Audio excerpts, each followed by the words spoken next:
Hello students, मैं हूं गौरव गोयल। तो आज के लेक्चर में हम कवर करेंगे कि बोर की atomic radius, bore atomic model की वेलोसिटी, जो इलेक्ट्रॉन्स की वेलोसिटी होगी, और उसकी एनर्जी के बारे में हम देखेंगे। ठीक है, तो यहां पर हम पढ़ेंगे derivation of what? Bore radius, bore atomic radius.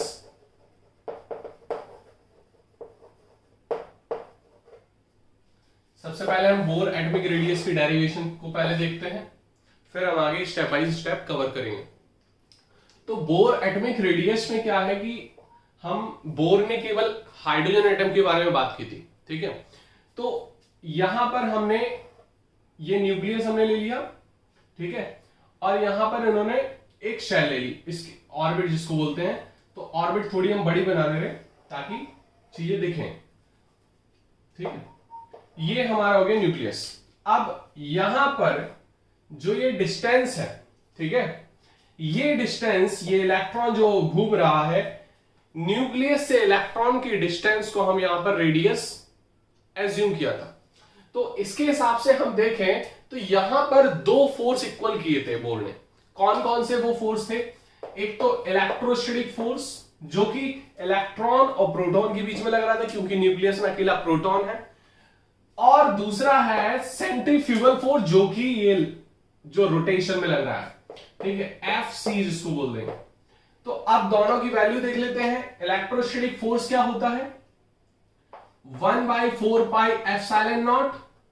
ठीक है, ई जेड ई, ये जेड ई हमारा न्यूक्लियस का चार्ज हो गया, अपॉन आर स्क्वायर। ठीक है, और सेंट्रीफ्यूगल फोर्स क्या होता है? mv square upon R. अब देखना यहां पर हमने यहां पर आर की वैल्यू निकालना है। तो अब देखो यहां पर हम वेलोसिटी की वैल्यू कैसे निकालेंगे। देखो ये सारी चीज तो कांस्टेंट है, 4 pi epsilon nought E Z E. R और वी दो यहां पर वेरिएबल है, मास भी हमको पता है इलेक्ट्रॉन का। तो दो वेरिएबल एक इक्वेशन से तो बिल्कुल नहीं निकल सकते। अब दूसरी इक्वेशन हम यूज करेंगे। तो पहली इसकी इक्वेशन एक बना लें, ये हम काट दिया हमने।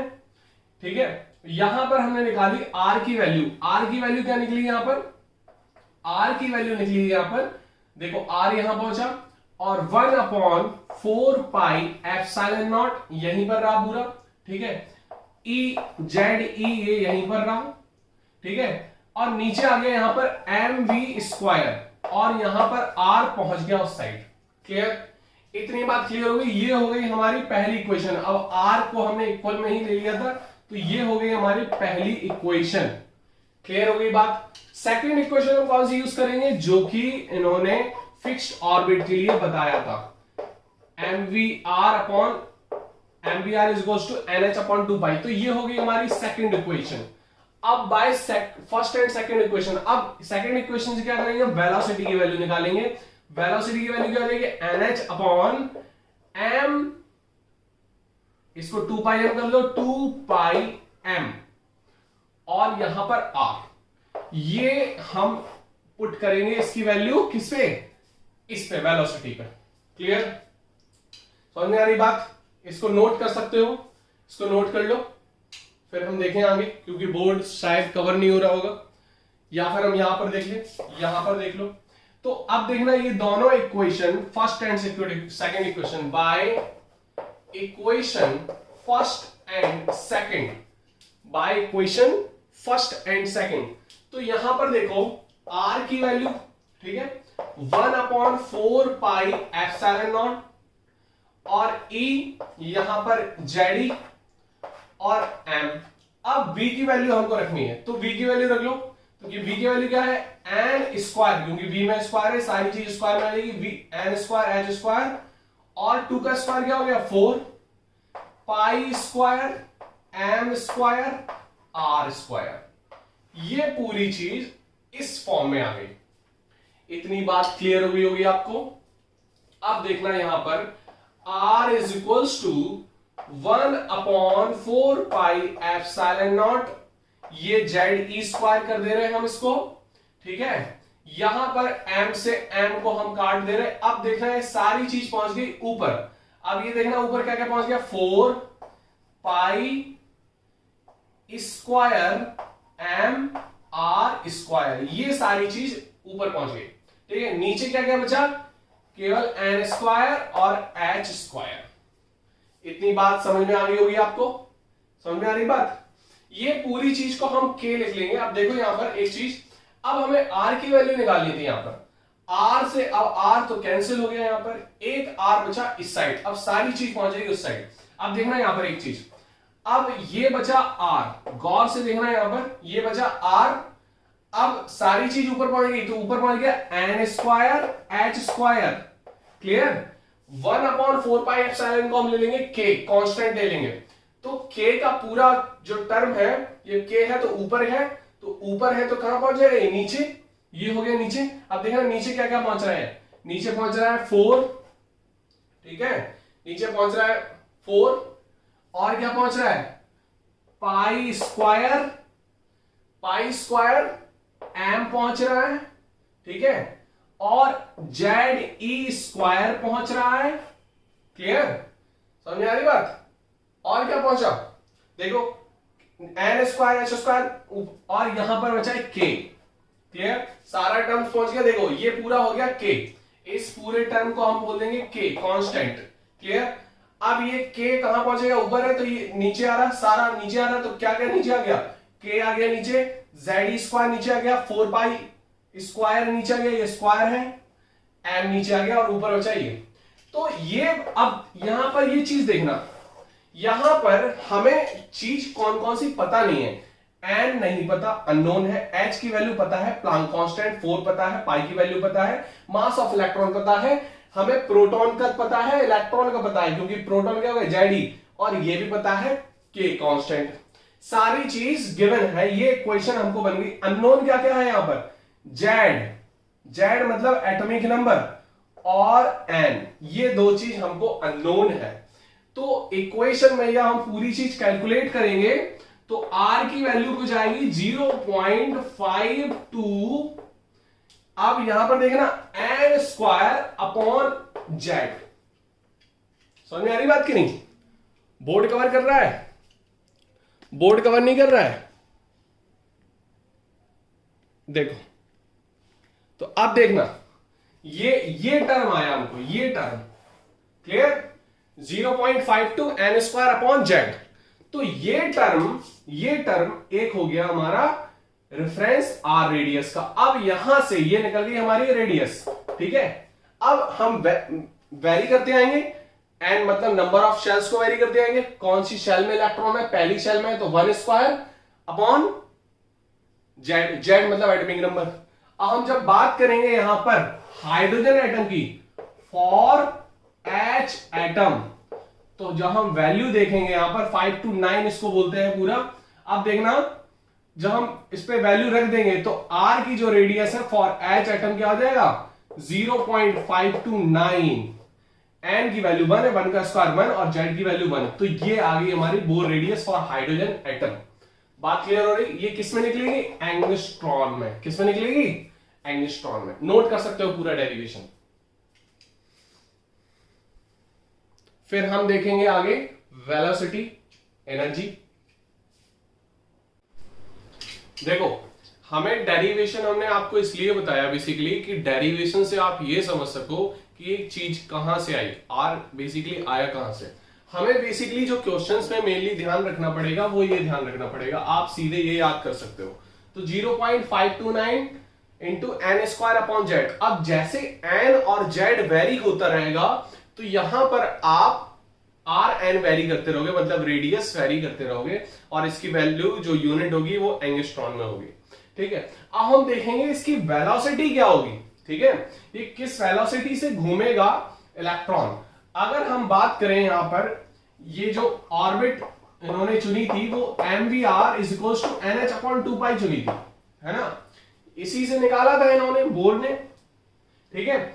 अब यहां पर हम देख सकते हैं कि वेलोसिटी हमको निकालनी है। क्या निकालनी है, वेलोसिटी। तो वेलोसिटी निकालनी है तो क्या करेंगे हम, एन एच, ये सारी चीज उस साइड ले आएंगे, एन एच 2 पाई और एम आर। अब यहां पर हमें आर की वैल्यू पता है, आर की वैल्यू हमने देख ली थी, ठीक है। तो आर की वैल्यू हम रख देंगे यहां पर। आर की वैल्यू हमने क्या निकाली थी बेसिकली, आर एन की जो वैल्यू हमने निकाली थी वो बेसिकली हमने निकाली क्या थी,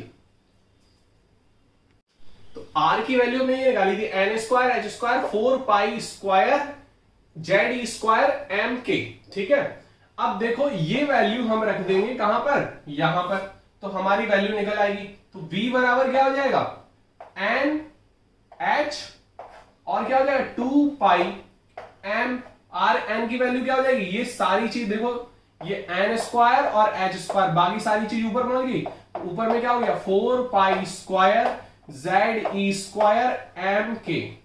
अब कैंसिल करते जाओ धीरे धीरे, तो कैंसिल क्या क्या हो गया, एन से एन कैंसिल हो गया, एच से एच कैंसिल हो गया, ठीक है, एम से एम कैंसिल हो गया, टू से ये 2 बचा, पाई से एक पाई बचा, ठीक है। अब बेसिकली हमारा जो टर्म बचा वेलोसिटी वाला वो बचा क्या, बचा हमारा 1 पाई, ठीक है। तो क्या बचा इधर पे 2 पाई, ठीक है, जेड ई स्क्वायर, ये ई तो हमारा पता है आपको, ई कांस्टेंट है, ये हमारा जेड ई, ठीक है, इसको अलग अलग भी कर सकते हो। और यहां पर बचा के, ठीक है, के बचा, और नीचे कुछ बचा है, नीचे कुछ बचा है, नीचे बचा है एक एन, एन और एक एच, ये चीज बची है। अब ये हमारी निकल आई वेलोसिटी, क्या निकल आई, वेलोसिटी। अब जो इसमें अननोन टर्म, मतलब जो हमें चीजें पता नहीं है, देखो एक तो एन जो वेरी करता रहेगा, एक जेड मतलब एटॉमिक नंबर जो वेरी करता रहेगा, जेड का मतलब यहां पर प्रोटॉन का नंबर है, मतलब एटॉमिक नंबर, ठीक है, ये इलेक्ट्रॉन का है, ये प्रोटॉन का। अब इलेक्ट्रॉन का तो हमें पता है चार्ज, ये ई स्क्वायर हो जाएगा, मैं जेड बचा है। तो यहां पर देखो हम इसको इस तरीके से लिख सकते हैं, v इज इक्वल्स टू 2 पाई जो हमें बचा है के ई स्क्वायर अपॉन एच, ये हो गया पूरा कांस्टेंट, ये पूरा हो गया कांस्टेंट, क्लियर। बचा क्या, जेड अपॉन एन, ये हमारा बचा है वेरिएबल जो वेरी होगा। इसकी पूरी की वैल्यू जो आएगी वो आएगी 2.18, कितनी 2.184 कुछ करके आएगी, इंटू 10 की पावर 8 आ जाएगी, कितनी 10 की पावर 8 जेड अपॉन एन। अब इसकी वैल्यू जो आएगी वो सेंटीमीटर पर सेकंड में आएगी, किसमें आएगी, सेंटीमीटर पर सेकंड में। अब इसकी वैल्यू आप नोट कर सकते हो, इसकी वैल्यू आप नोट कर सकते हो। क्लियर हो रही बात कि नहीं,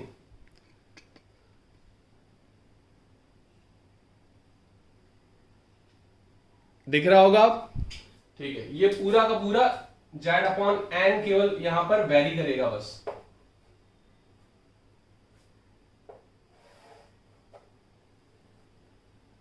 नोट कर सकते हो, इसको हम ऊपर भी लिख दे रहे एक बार, ठीक है। देखो यहां की वैल्यू हम यहां लिख दे रहे, तो वेलोसिटी की जो वैल्यू आ गई वो 2.184 इंटू 10 की power 8 into Z upon N, into Z upon N. इसकी यूनिट क्या आ जाएगी, सेंटीमीटर पर सेकंड। नोट कर लो सारी चीजें। तो हमें यहां पर केवल ये याद करना है, ये याद करना है, डेरिवेशन हमने बता दी कि कैसे वैल्यू आएगी, ठीक है। इसको नोट कर सकते हो आप, नोट कर लो और फिर हम आगे देखते हैं एनर्जी। तो यहां पर लिख लेना derivation of velocity of bore atomic model. अब जब हम हाइड्रोजन के लिए बात करेंगे तो यहां हाइड्रोजन के लिए 1 हो जाएगा, तो ये हाइड्रोजन की वेलोसिटी हो जाएगी, हाइड्रोजन एटम के इलेक्ट्रॉन की, जो इलेक्ट्रॉन यहां पर ये रिवॉल्व कर रहा है, क्लियर, नोट कर सकते हो।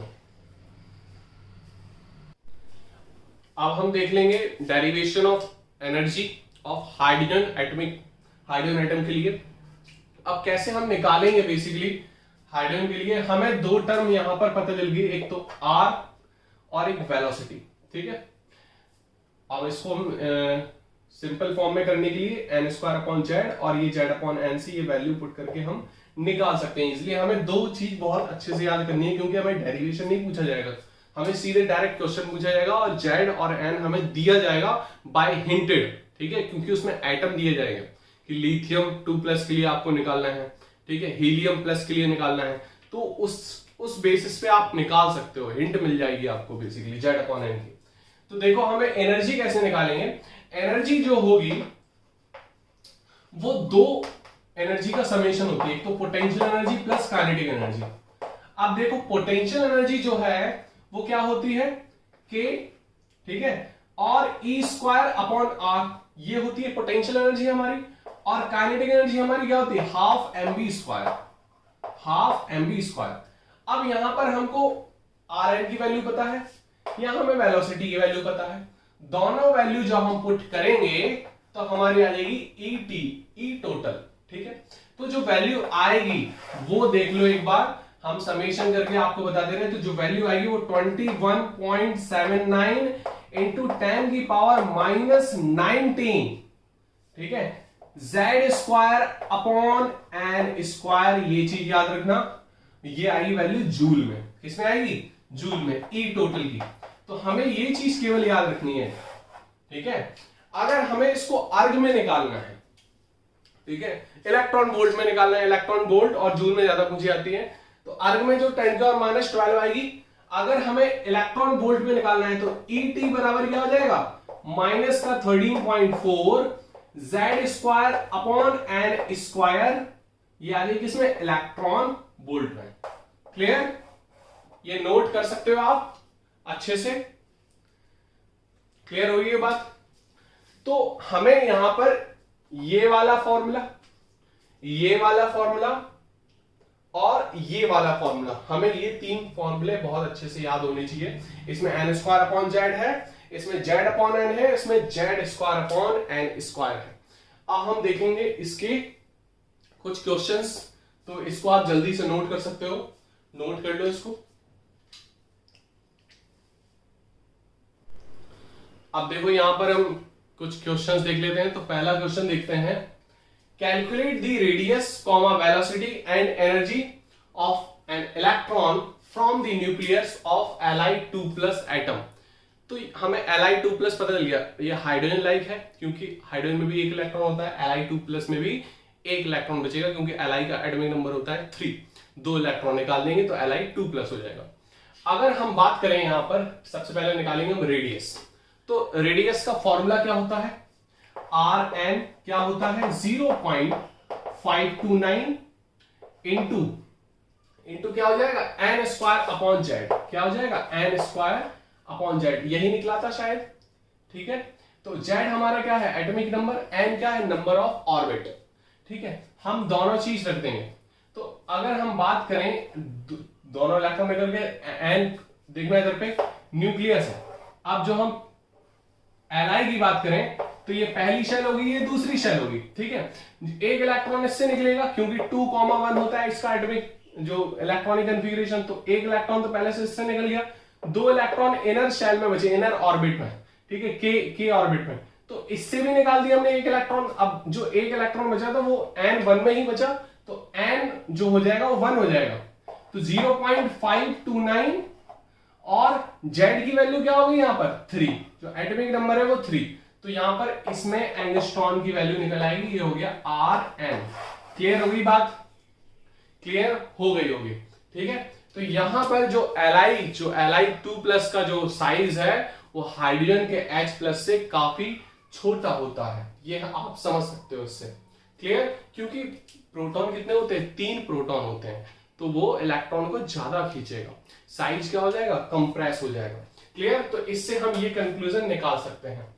क्लियर, अब हम देखेंगे क्या, वेलोसिटी ऑफ इलेक्ट्रॉन।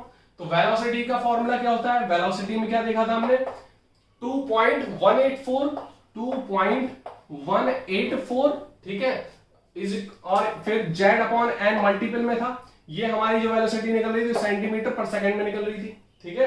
तो अब हम कैसे निकाल लेंगे, जेड की वैल्यू हमको पता है 3 का मल्टीप्लाई कर देंगे और n 1 है, तो 3 का मल्टीप्लाई कर देना, n 1 है, मतलब वेलोसिटी जो होगी वो इस इलेक्ट्रॉन की बहुत ज्यादा होगी। क्यों, क्योंकि अगर ये इलेक्ट्रॉन तेजी से नहीं घूमेगा तो वो जो न्यूक्लियस है, न्यूक्लियस पावर बहुत ज्यादा है, तो वो अट्रैक्ट कर लेगा और इलेक्ट्रॉन क्या हो जाएगा, न्यूट्रलाइज हो जाएगा with proton of nucleus. Clear, तो इस तरीके से चीजें हम कंक्लूजन पे भी पहुंच सकते थे कि इससे ऐसा नहीं होगा तो ऐसा क्या होगा, ठीक है। तो हम ये देख सकते हैं कि जो वेलोसिटी है वो Li2+ इलेक्ट्रॉन की Li2+ जो आयन बचेगा उसमें जो एक इलेक्ट्रॉन बचेगा तो उसकी जो वेलोसिटी होगी ज्यादा होगी as compared to hydrogen atom का एक इलेक्ट्रॉन की।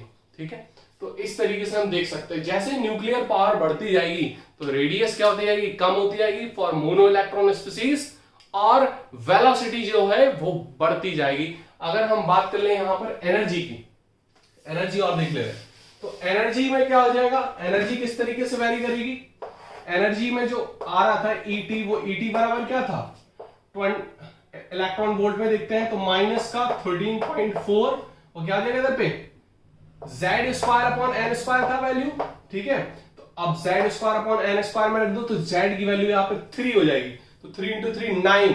ठीक है, 9 13.4 × 9 ये तो 1 हो गया हमारा। ठीक है, तो जब हम ET की वैल्यू निकालेंगे तो मल्टीप्लाई कर दो तो 9 4 जा 36 और 3 कैरी आ गया, 9 3 27 और 3 33 फिर कैरी आ गया, 9 9 और 3 12, तो माइनस का कितना हो गया 120.6 इलेक्ट्रॉन वोल्ट आ जाएगी ET किसकी, लिथियम 2+ आयन के इलेक्ट्रॉन की, जो एक इलेक्ट्रॉन बच रहा है। बात समझ में आ रही है? तो ये चीज आप देख सकते हो कि एनर्जी कितनी ज्यादा, पोटेंशियल एनर्जी हमेशा माइनस होती है, टोटल एनर्जी हमारी माइनस, मतलब एनर्जी क्या होगी, कम हो गई यहां पर। क्लियर, समझ में आ रही बात? तो नोट कर सकते हो ये क्वेश्चन। और क्वेश्चन देखते हैं हम, अब देख लेते हैं हम कुछ पॉइंट्स बोर एटॉमिक मॉडल के। देखो बोर ने बेसिकली हमें काफी ज्यादा चीजें बता दी, उनके एटॉमिक मॉडल से हमें काफी चीजें पता चली। सबसे पहली चीज जो एक एटम की स्टेबिलिटी है वो इन्होंने सबसे पहले बताई, क्योंकि अभी तक एटम की स्टेबिलिटी कोई नहीं बता पाया था। डाल्टन की बात करें तो वहां पर उनके ड्रॉबैक निकल आए, तो सब एटॉमिक पार्टिकल्स निकल आए, तो थॉमसन ने बताया, तो थॉमसन का भी जो एटॉमिक मॉडल बना वहां भी स्टेबिलिटी ऑफ एटम की कोई बात नहीं हुई, वहां भी अनस्टेबल निकला जो एटम निकला। वहां स्टेबिलिटी उन्होंने बोली थी but it is not completely stable जो उन्होंने डिफाइन किया था। हम बात करें रदरफोर्ड एटॉमिक मॉडल की तो इनका जो ड्रॉबैक था वो यही था कि वो अनस्टेबिलिटी ऑफ एटम था उनका, वो डिफाइन नहीं कर पाए थे कैसे उसको स्टेबलाइज फॉर्म में उनको एक्सप्लेन कर पाएंगे वो एटॉमिक मॉडल कैसे स्टेबल रहेगा। वो हमारा आगे स्पेक्ट्रल लाइंस को नहीं बता पाए जो कि इन्होंने बताया, स्पेक्ट्रम को इन्होंने अच्छे से बताया। ठीक है, और radius of atom, velocity of an electron in an orbit, basically energy of an electron in an orbit, तो ये सारी चीज जो है वो बोर ने बताई। हम वो पॉइंट्स पढ़ते हैं, वो पॉइंट्स को हम बोलते हैं पोस्टुलेट, साइंस में हम पोस्टुलेट बोलते हैं पॉइंट्स को। तो पोस्टुलेट्स ऑफ बोर थ्योरी, देखो पहला पॉइंट क्या बोलता है, जो एटम था बेसिकली बोर का, वो ये फिक्स्ड ऑर्बिट थी उसकी। ठीक है, ये उनकी फिक्स्ड ऑर्बिट थी। अब वो उसी के हिसाब से उन्होंने कुछ पोस्टुलेट दिए। तो इन एक्स्ट्रा न्यूक्लियर पार्ट, मतलब न्यूक्लियस से जो एक्स्ट्रा पार्ट बचा है, in extra nuclear part of an atom in which electron revolving in circular orbit, जो इलेक्ट्रॉन्स होंगे वो सर्कुलर ऑर्बिट्स में रिवॉल्व होंगे। ये पॉइंट्स हम लिखवा रहे हैं आपको ताकि आप लिख भी लो, क्योंकि हमने एक्सप्लेन तो कर दिया था जो हमने शुरुआत में आपको बताया था, तो ये चीज लिखवाना थोड़ा जरूरी है तुम लोग को, नहीं तुम भूल जाओगे फिर। तो in extra nuclear part of an atom in which electron revolving in circular orbit, electron किसमें रिवॉल्व करेंगे, इन सर्कुलर ऑर्बिट में। दूसरा पॉइंट क्या है, which is n equal to 1 2 3 4, alphabetically उन ऑर्बिट्स को क्या बोलेंगे, k l m n, आगे और देखते जाएंगे o p q r। अब देखो यहां पर, as distance of nucleus to orbit increases, मतलब न्यूक्लियस से ऑर्बिट की जो डिस्टेंस अगर बढ़ेगी, ठीक है, तो एनर्जी आल्सो इंक्रीजेस। अब यहां पर दो टाइप की एनर्जी है, मैंने आपको बताया था, एक तो काइनेटिक एनर्जी, एक पोटेंशियल एनर्जी। यहां पर टोटल एनर्जी की कोई बात नहीं कर रहा है।